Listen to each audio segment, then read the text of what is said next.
다음 토픽 가자. 이번엔 조금 좀 간단한 걸로 가자. 재미난 걸로 가자. 잠깐만. 이것도 가벼운 사건은 아닌데. 잠깐만, 오늘 왜 내가 이런 뉴스들로 구성을 했지? 잠깐만. 이거 오늘 왜 이렇게 다들 센 거야 이거? 잠깐만. 이거 말고 다른 거부터 하자. 다른 거 가벼운 걸로 하자. 가벼운 걸로. 자, 요거 가자. 요거. 오늘 다행히 토픽이 많으니까 내가 골라서 할 수 있어서 좋다. 여러분들, 제가 3일 만에 여러분들한테 또 인사드렸잖아요. 여러분들, 제가 쉴 때 그냥 쉬지 않습니다. 그냥 여러분들한테 방송거리로 뭘 얘기해드리면 좋을까, 이거 맨날 연구하면서 하루에 거의 토픽 한 개씩 만들어요. 요거부터 얘기하자. 조금 가벼운 걸 한 개 갑시다. 자, 요거는 뭐 우리가 다들 익숙한 문제고, 얘기 나누기도 재밌는 문제인데 뭐냐, 이제 중국 나라에서 이제 사기 결혼, 중국말로는 피엔훈, 샨훈이라 그러지. 그러니까 약간 이제 결혼 공사 쳐가지고 돈 뜯어가는 그런 중국 여자들 있잖아요. 제가 얼마 전에 라오뉴 문화 했잖아. 그런 여자애들 이제 나라에서 때려잡는다고 합니다. 결혼법을 바꾸었어요. 여러분들 한번 봅시다. 자, 일단 요번 2025년 5월 10일에 다양한 결혼법이 바뀌었어요. 중국의 결혼법들이 5월 10일. 따끈따끈하죠, 그죠? 자, 일단 뭐가 바뀌었냐? 크게 몇 가지 내용이 있습니다. 첫 번째, 호구책 제출 폐지. 후거벌. 호구책을 이거를 제출하는 걸 폐지했는데, 이제 신분증과 혼인 무관계 선언만으로 결혼 등록이 가능합니다. 더 이상 호구책이 필요 없습니다. 호구책이 뭐냐면, 여러분들이 알고 있는 그 호구가 이 호구가 아니라, 중국에서는 각자 그 자기만의 그 호구를 가지고 있어. 근데 솔직히 그건 뭐 한국도 가지고 있지. 자기 신분증에 보면 어디서 태어났고 뭐 주소지 이런 거 있잖아. 이게 중국에서 이걸 호구라고 하거든. 그 후거벌이라고 있어. 호구책. 근데 이 호구책이 중국에서는 거의 무슨 뭐 여권 수준이야. 예를 들어서 너희 호구가 어디 무슨 뭐 수저우라든지 항저우라든지 이런 데로 돼 있어. 그럼 네가 쉽게 베이징이나 상하이 혹은 다른 도시 가서 쉽게 못 살아요. 다른 도시 가서 살려면 그 도시에서 살만한 이유라든지 혹은 허가를 받아야 다른 도시 가서 살 수 있어. 한국은 우리가 어디서 태어났든 간에 어느 도시 가서 살든 뭔 상관이야. 상관없잖아요. 그치? 본적지. 호구. 본적지로 얘기하는 게 더 맞겠다. 근데 지금은, 옛날에는 그걸 막 따져가지고 결혼할 때 막 본적 이런 거 등록해야 되고 그렇게 해야 되는데, 지금 일단 이걸 없앴습니다. 번거로운 게 한 개 없어졌죠, 그죠? 거주지 이전 이런 것도 이제 덜 번거로워졌다 이거죠, 그죠? 중국은 이 지역 이동을 함부로 못해요. 왜냐하면 인구가 너무 많아지니까. 근데 지금은 지역 이동의 제약이 점점 줄어드는 게, 옛날에는 사람들이 막 좋은 도시로 다 가서 살려고 막 미친 듯이 막 몰려들었다. 근데 지금은 분위기가 완전 달라진 게, 어차피 이 도시에서 내가 할 일이 없고 일자리가 없으면 내가 이 도시에 왜 계속 있지? 이러면서 다 각자 고향으로 돌아가고 그 다음에 물가가 싼 도시로 가요. 비싼 도시에서 내가 비싼 돈 들이면서 내가 힘들게 살 필요 없잖아. 이런 마인드를 가지게 돼서 중국 사람들이, 요즘 중국의 MZ세대들이. 그러면서 그냥 싼 도시로 가가지고 그냥 편안하게 누워서 살아. 난 높은 월급도 원하지 않는다. 난 어차피 자녀도 안 키운다. 난 어차피 결혼도 안 할 거다. 연애도 안 할 거다. 그러니까 난 돈을 그렇게 많이 벌 필요도 없고, 돈 적게 벌어도 물가가 싼 도시에서 나는 조금씩 살면서 쓰면서 그냥 내 행복 만족 위주로 살 거다. 이렇게 돼버리는 거야. 근데 그게 또 이게 통한 게, 중국은 또 어느 정도 인구가 받쳐주잖아. 그런 도시에 이런 탕핑, 모든 걸 포기한 이런 젊은이들이 모여드니까, 그 중에서 모든 걸 포기한 젊은이들이 남자만 있는 게 아닐 거 아니야. 남자도 있고 여자도 있고 다 할 거 아니야. 그러니까 걔네들끼리 또 이렇게 커뮤니티가 형성이 돼가지고 그냥 거기서 또 이제 자유연애를 하고, 연애도 아니지, 그냥 파트너십을 맺고 뭐 이런 생활권도 이렇게 유지가 되고, 그러다가 여자애들은 그런 식으로 파트너십 맺다가 즐기다가 나중에 이제 결혼할 때 되잖아. 그러면 또 남자는 집 있고 차 있고 통장에 한 5천만 원 있어야 되고, 그 다음에 결혼 지참금으로 한 1억은 나한테 줘야지. 이 지랄 하고 있어. 아무튼 이런 걸 이제 중국에서 나라에서 맡기 시작했어요. 자, 또 봅시다. 요것도 방금 그거 본적지랑 좀 이렇게 연관된 건데, 전국 통합 등록 가능. 그냥 원래는 본적이 있는 지역에서만 결혼 등록이 가능했는데, 이제는 중국 전국 어딜 가서나 등록이 가능합니다. 이것도 큰 일을 한 게 없애줬죠, 그죠? 그 다음에 신청 서류까지 간소화. 작성해야 할 문서가 수가 엄청 적어졌고, 절차가 온라인으로도 전환되는 등 편의성이 대폭 개선됨. 그러니까 결혼 편안하게 할 수 있게끔 이렇게 일단 만들어줬고, 그 다음에 또 뭘 도입을 했느냐, 30일 동안의 이혼 냉각기도 도입합니다. 이제 결혼은 쉽게 하게끔 하고, 이혼을 하는 데에는 이게 이제 약간 이제 좀 제약을 두는 거야. 예를 들어서 결혼 후에 쌍방 합의 이혼 시 30일간 철회 가능. 그러니까 30일 동안에 뭔가 냉각기, 이혼 냉각기, 30일간의 시간을 준다 이거야. 한국도 약간 그 뭐 옛날에 4주 뒤에 뵙겠습니다 이게 있었잖아요. 그러니까 30일 동안 이혼을 한다고 했지만 30일 동안은 유예 기간을 준다. 30일 동안 이거 이혼 반납해도 된다 이거야. 그리고 쌍합의 이혼 시 30일간 철회 가능해지고 그 다음에 이혼 시에 30일 추가 확인 절차를 거쳐야 이혼이 확정이 된다. 30일이 지났는데도 니들이 이혼을 유지를 한다. 오케이, 그때 이혼 가능. 그 다음에 제일 중요한 거 이겁니다. 중국 남자들이 왜 결혼을 안 하려 그래 지금. 결혼하는 순간 남자한테 유리한 게 1도 없어져요. 그냥 결혼을 한 달 해도 여자가 50%를 가져가. 중국은 진짜 말도 안 되는 그런 진짜 결혼법이 진짜 말도 안 됐어요. 기존의 50대 50 균등 분할 이거를 폐지했습니다 여러분. 잠깐만, 야, 중국이 이거를 없앴어. 참교육 들어가네. 야, 이거는 발전인데. 여러분들 그래도 객관적으로 이건 뭐 중국의 정책을 얘기하고 있는 거니까 잘한 거는 잘했다고 얘기해 주십시다. 난 이거 진짜 잘했다고 봐. 기존의 50대 50 균등 분할에서 벗어나 실제 기여도에 따라서 분할이 된대. 예를 들면 혼인 전에 자녀 부모가 구입한 집을 본래 주 구매자가 소유를 하며 이름만 추가한 배우자는 자동으로 권리를 주장할 수 있는 게 없어졌어요. 옛날에는 예를 들어서 여자들이 맨날 이게 결혼할 때 야, 집 명의 내 걸로 해줘. 중국 여자들 이거 그냥 버릇처럼 나왔어. 아니면 결혼할 생각하지 마. 우리 이제 부부인데 집 당연히 공동 명의 해야 되는 거 아니야? 그러면 그냥 억지로 들어줬어. 그래, 해줄게. 근데 이렇게 해주잖아? 한 달 뒤에 이혼하잖아. 50대 50이야. 근데 지금은 명의로 해준다 그래도 최초에 이 집을 살 때 돈을 누가 내느냐, 거기에 따라서 이 집은 누가 가져가게 돼 있어요. 뭐지? 야, 이건 중국 1승이에요? 근데 한국도 기여도 따지지 않아? 예를 들어서 내가 결혼하기 전에 내가 집을 샀어. 예를 들어서 집이 20억짜리야. 이걸 내가 샀어. 근데 결혼했어. 근데 한 뭐 1년 2년 만에 이혼을 하게 됐어. 안 맞으니까 이혼할 수도 있잖아. 근데 이때 내 것 나눠줘야 돼? 그건 말이 안 되잖아요. 그치, 기여도 따지죠. 그니까. 근데 중국은 옛날에 그냥 무조건 50대 50이었는데 이걸 이제 기여도 따지는 걸로 바뀌었다 이거야. 5년 이상이면 5대 5라고요? 에?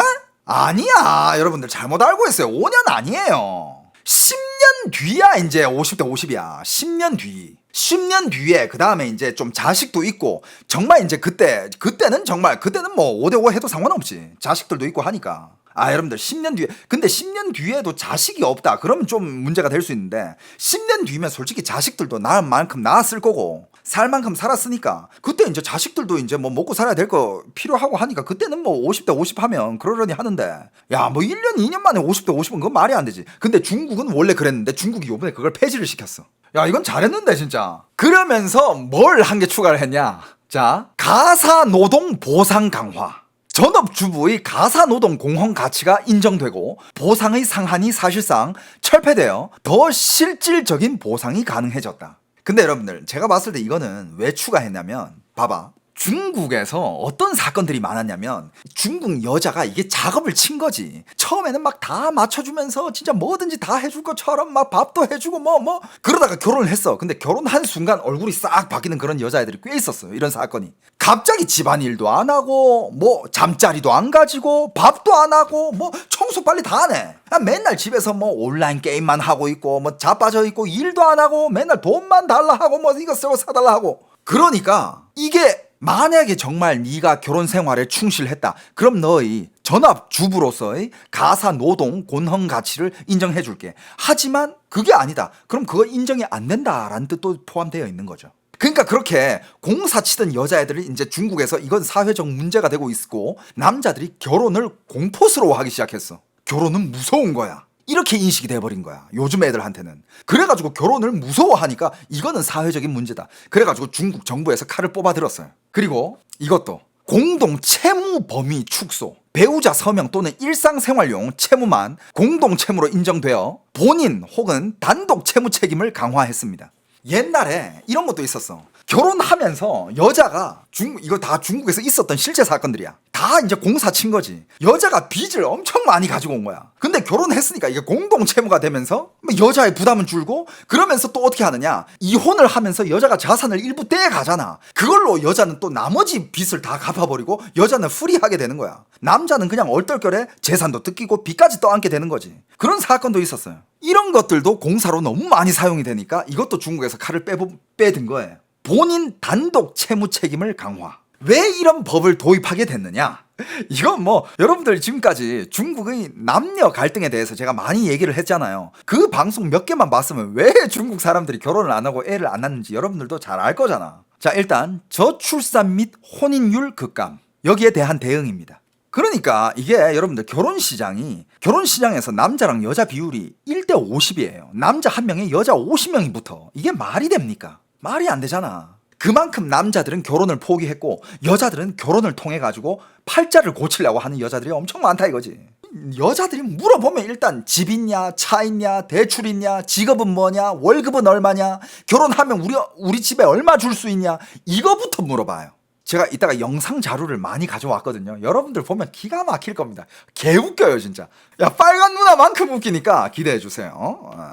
근데 자꾸 유튜브 댓글도 그렇고 지금 댓글에도 이렇게 형 그런데 우리나라도 얼추 비슷해라고 하는데 안 비슷해. 어떻게 그게 비슷하니? 맨날 제가 무슨 중국에 뭐 이런저런 얘기하면 댓글에 한국도 별 다를 거 없다 다를 거 없다 하는데 뭐가 어떻게 별 다를 거가 없어요. 완전 달라. 한국은 그런 조건을 따지잖아. 서로 따지는 거야. 여자만 따지지 않아. 남자도 따져.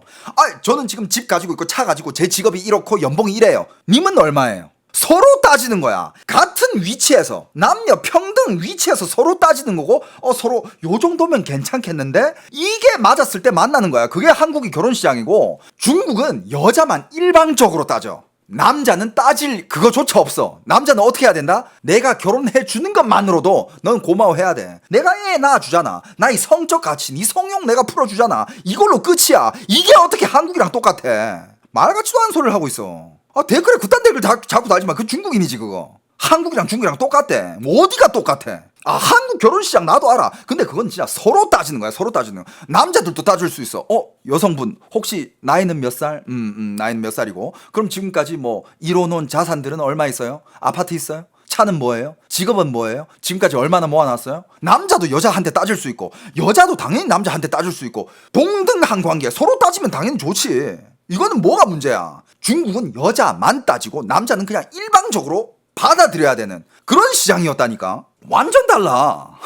한국은 난 그거 맞다고 생각해. 왜냐하면 여러분들 한국의 결혼시장은 진짜 그 결혼 정보 회사가 일단 조건을 맞춰가지고 매칭을 시켜주잖아요. 거기서 일단 한번 걸러지는 거고 그리고 일단 만나는 사람끼리 어느 정도 이제 조건이 비슷한 사람끼리 만나는 거니까 그것도 좋은 거고 그리고 결혼 이렇게 만났는데 서로 일단 미패부터 가잖아. 여러분들 봐봐. 이미 서로 사랑을 너무 사랑하는데 결혼할 때 보니까 서로 집안이 너무 안 맞아가지고 결혼을 못한다. 이만한 비극이 없어. 사랑하는 감정이 생기기 전에 일단 조건부터 맞춰보는 거 난 이거 되게 현실적이고 좋다고 봐. 그게 한국의 결혼정보회사가 해주는 거고 그리고 한국의 남녀들 요즘 남자도 따지고 여자도 다 따져요. 옛날에는 한국도 어느 정도는 여자가 따졌지.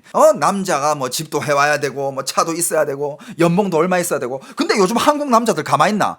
저는 연봉이 1억이고 서울에 아파트 있고요. 그 다음에 제 뭐 차도 뭐 외제차 몰고 그 다음에 이제 제 나이는 35이고요. 뭐 이런 식으로 얘기하잖아. 그럼 뭐 님은 몇 살이에요? 그럼 여성이 저 30살이에요. 그럼 남자 머리 바로 굴러가. 오케이 30살에 30살이면 지금까지 얼마 정도 저축이 되어 있어야 되고 얼마 정도 뭘 해놨어야 되고 연봉은 얼마야 되고 얼마 어떤 차 정도 있어야 되고 차가 없으면 어느 정도 저축이 있어야 된다. 바로 계산기 바로 돌아가. 뭐 바보야? 그렇잖아. 여자가 갑자기 저 35이에요. 오케이 35. 그러면 35이면 얘가 몇 살부터 일했다라는 가정하에 35이면 얼마 정도 저축이 되어 있어야 되고 뭐 집도 대출 끼고 한 개 정도 있어야 되고 뭐 집도 있어야 되고 이게 다 바로 나와. 그러다가 이제 얘기 나눠봤을 때 집 저축 얼마 돼 있어요? 근데 여자가 35인데 저축이 없대. 그럼 머리에 바로 생각 요거 봐라. 젊을 때 다 쓰고 펑펑 쓰면서 놀다가 이제 결혼하려고? 바로 계산기 두드러지지. 여자 입장도 마찬가지야. 남자 만났어. 남자가 한 35, 38, 40쯤 됐어. 뭐 혹시 뭐 연봉은 어떻게 되고 모아놓은 돈은 얼마예요? 남자 입장에서 모아놓은 돈 없는데요? 그럼 여자 입장에서 잠깐만 얘 지금 나이가 35에서 40인데 모아놓은 돈이 없다고? 이 새끼 그 돈 어디다 쓴 거야? 바로 계산기 돌아가지. 이거는 평등한 결혼시장이야. 문제가 안 돼. 근데 중국은 여자만 따져. 그러다가 갑자기 여자한테 그럼 니는 여자가 갑자기 저한테 결혼 지참금이 1억 줘야 되고요. 그 다음에 남자가 연봉은 1억 이상이 되고 그 다음에 집 있고 차 있고 대출이 있으면 안 되고 그 다음에 한 달에 저한테 생활비는 한 500에서 1000만 정도 줬으면 좋겠어요. 이렇게 얘기를 해. 그러면 니는 지금 얼마 벌어요? 저 한 달에 요즘 지금 80만 원 벌어요. 당당하게. 이따 그 인터뷰 가져왔어. 리얼 인터뷰. 내가 맨날 인터뷰 봤다 그랬는데 여러분한테 보여준 적이 없어. 생각해보니까 오늘 그 인터뷰 영상 제가 다 가져왔어요. 코미디야 진짜. 리얼 코미디예요. 진짜 뭐 말 같지도 않은 애가 나와가지고 갑자기 결혼할 때 차일이 얼마 받고 싶어요? 저는 그래도 막 표정이 그래 이 정도면 내가 되게 양심적으로 얘기는 한 걸 거야. 이런 표정 있잖아. 나는 막 그렇게 과하게 요구하는 거 아니야. 난 되게 양심적인 얘기를 하고 있는 거야. 이런 표정을 지으면서 한 3억? 야 이따가 인터뷰 보면 진짜 뒤집어진다. 자 계속 진행을 해봅시다. 아무튼 또 이런 목적이 있었고 저출산, 혼인율 급감 이런 목적이 있고 그 다음에 이혼 급증도 억제하기 위하여. 중국에 지금 이혼율이 장난 아닙니다. 조금만 있으면 이혼하는 사람이 결혼하는 사람보다 이게 역전될 가능성이 높아요. 그 정도야. 자, 그 다음에 가족 안정과 공정성 중시, 자산 분할 방식 개정과 가사노동 보상 확대는 가정 내 역할과 기여를 정당하게 인정하려는 변화. 이런 것들 때문에 이번 법을 고쳤는데, 그런데 결론적으로는 제일 방어하고 싶은 게 지금 결혼 시장을 노리는 피엔훈, 샨훈 이런 사기 결혼. 이거를 중국에서 플래시 이혼이라 그래요. 플래시 이혼. 이게 뭐냐? 결혼을 해요. 근데 결혼하기 전까지는 막 이 남자한테 잘 보기 위해서 뭐 별의별 짓을 다 해. 결혼하기 위해서. 그러다가 이제 남자가 괜찮다 싶어가지고 결혼을 하잖아. 한 달 내지 2달 만에 이혼을 해요. 이 2달 동안 이 남자가 이혼하게끔 만들고 자기도 이혼할 이유를 계속 만들어내. 개판을 치는 거야 집에서. 그래가지고 한 달 혹은 2달 안에 이혼을 해버려요. 그리고 재산을 뜯어가는 이런 이혼 사기, 결혼 사기 이런 게 너무 많았어. 이거를 없애기 위해서 그 중에서 제일 중요한 게 아까 그거 재산 분할 있었잖아요. 50대 50. 옛날에는 진짜 50대 50이었거든. 근데 요번에는 좀 이제 자세하게 보면 특히 부동산. 왜냐하면 중국 여자들이 그렇게 집 있고 차 있는 걸 따진 이유가 집이랑 차가 있어야 이혼할 때 나라도 챙길 게 있지. 이 마인드가 완전 박혀 있었어. 남자 무조건 집 있고 차 있어야 된대. 아니 집은 같이 노력해서 사면 되는 거 아니냐. 같이 노력 이런 개념 따위가 없었어. 중국 애들은 무조건 일단 네가 집이라도 있어야 내가 이혼할 때 집 반은 내가 챙겨오지. 이런 마인드밖에 없었어. 그게 무슨 결혼이나요. 그래가지고 요번에 이 법을 바꾸면서 부동산 기여자 중심 원칙을 중시하면서 혼인 중 부동산이 매매됐다 하더라도 실제 자금을 댄 사람의 명의로 귀속이 된다. 예컨대 남자 쪽 부모가 주택 자금을 부담하고 여자 이름으로 등기를 했다 하더라도 남자 측이 구매하고 유지한 실질적인 수익권을 인정받을 수 있다. 이건 잘했어. 난 이건 잘했다고 봐. 이는 플래시 결혼, 사기 이혼 등을 통해 남성의 재산을 빼돌리는 수법을 실질적으로 봉쇄하려는 취지. 그 다음에 속성 결혼 방지 강화. 살짝 결혼하고 바로 이혼하여 재산 분할을 노리는 속성 이혼을 차단하기 위해 투기 목적 이혼 시 해당 재산 분배가 더 엄격하게 제한된다. 이 규정은 2025년부터 시행 중이며 남성 재산 보호에 중점을 둔 현실적인 법 개정이다. 근데 여러분들 이런 법 개정을 보고 수많은 중국에 있었던 여성들이 반대를 하면서 부들부들 했거든. 그건 무슨 심보냐 이거야. 그냥 오죽했으면 중국 공산당이 이렇게 법을 개정하면서까지 칼을 뽑았겠냐고. 이런 여자들 중국에서 그걸 뭐라고 한다? 라오녀. 한탕 건져가는 여성들. 라오녀. 실제로 어떤 사례가 있었냐? 꾸이저우에 여러분들 심지어 이걸 이용해가지고 결혼정보회사에서 대놓고 그냥 사기를 친 거야. 이 사건이 대박인 게 이런 사건이 수도 없이 많았는데 대표적인 사례를 한 개 가져왔어요. 이게 뭐냐면 꾸이저우성에서 결혼중개회사야. 한국으로 따지면 결혼정보회사인데 결혼정보회사에서 빚이 많은 여자애들을 집중적으로 모은 거야. 왜냐하면 선수가 필요했거든. 그러니까 이 결혼정보회사에서 대놓고 사기를 치려고 빚 있는 여성들 위주로 싹 모은 거야. 꾸이양에서 있었던 일이거든요. 그러면서 얘네들이 딱 이 여자들을 모아가지고 교육을 시켜. 남자들과 빨리 결혼할 수 있는 방법.